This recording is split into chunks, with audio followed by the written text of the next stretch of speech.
Cinema journalist, రచయిత రాజా రాసిన ఆ పాత మధురం పుస్తకావిష్కరణ సికింద్రాబాద్ కిమ్స్ సన్‌షైన్ ఆస్పత్రి ఆడిటోరియంలో నిర్వహించారు. సినీ పాటల రచయిత రామజోగయ్య శాస్త్రి, భాస్కర భట్ల, మ్యూజిక్ డైరెక్టర్ ఆర్‌పి పట్నాయక్ చీఫ్ గెస్ట్‌గా హాజరై పుస్తకాన్ని ఆవిష్కరించారు. ఆ పాత మధురం మొదటి భాగాన్ని రచయిత రాజా గతంలో ఆవిష్కరించారు. ఆయన మరణాంతరం మిగిలిన భాగాన్ని ఆయన కుమార్తె, కుటుంబ సభ్యులు పూర్తి ఆవిష్కరింపజేశారు.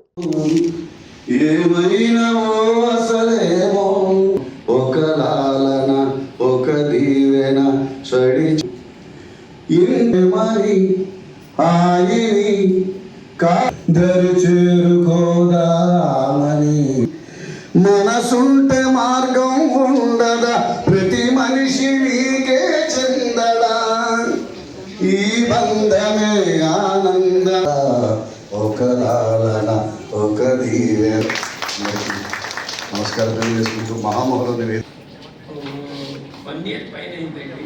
శ్రేష్ఠ గారు ఇది ఒక పాట మా నాన్నగారు నాకు మీ దగ్గర ఉంటే పంపగలరా అని అడిగాను. అది దాదాపు 3 weeks బ్యాక్ నాకు ఫోన్ చేసి మాట చాలా మోసం చేశారు. ఆయన వాళ్ళ పెద్దమ్మాయి ఈరోజు ఈ ప్రోగ్రామ్ చేస్తున్నందుకు ఆయన ఈ చైర్లో ఎక్కడో కూర్చొని ఉంటారు. అందుకు ఆయన చేసిన మోసం నేను చెప్పాల్సిన అవసరం ఉంది.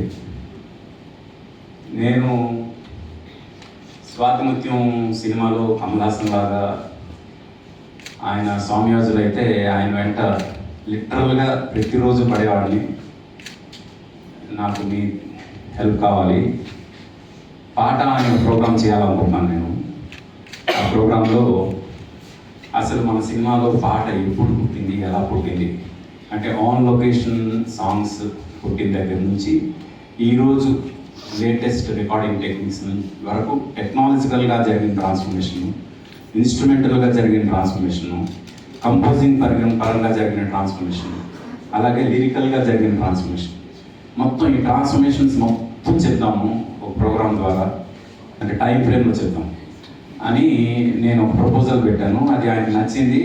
దానికి నేనే యాంకరింగ్ చేస్తాను మొత్తం. అంటే అదొక ఆర్కైవ్ లాగా. ఇంకా మన తెలుగు పాట గురించి ఎవరైనా ఏమైనా అడిగితే అది అక్కడ దొరకాలి అనేలాగా ఉండాలి. అలా చేద్దాం ప్రోగ్రామ్, ఎంత లెంత్ వచ్చినా పర్వాలేదు అని నేను లిటరల్గా ఆయన వెంటపడ్డాను.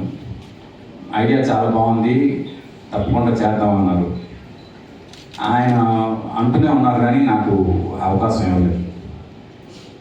ఇవ్వకుండా వెళ్ళిపోయారు. అందుకు నాకు ఆయన మోసం చేశారు. సార్ మీరు ఎక్కడున్నా ఇది మాత్రం నేను గుర్తుపెట్టుకుంటా. ఎందుకంటే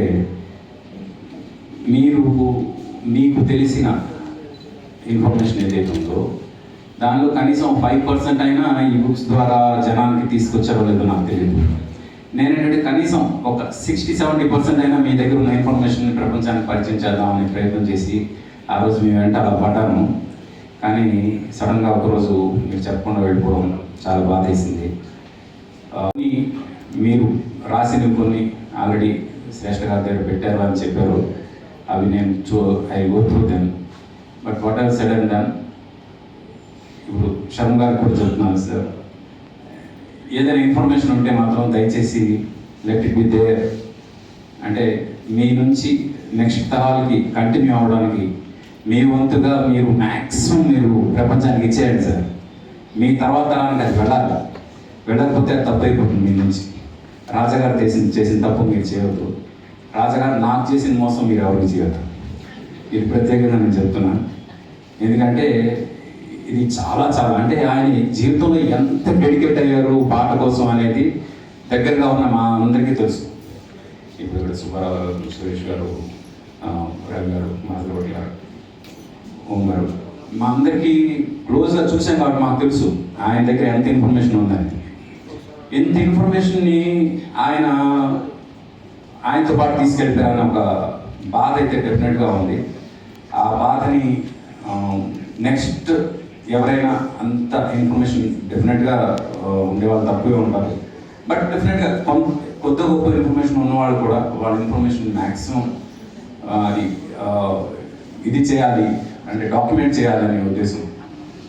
ఈ జనరేషన్ అంతా కూడా ఈ బుక్ ఫార్మాట్ కన్నా ఆడియో విజువల్ ఫార్మాట్కి ఎక్కువ అలవాటు పడుతున్నారు.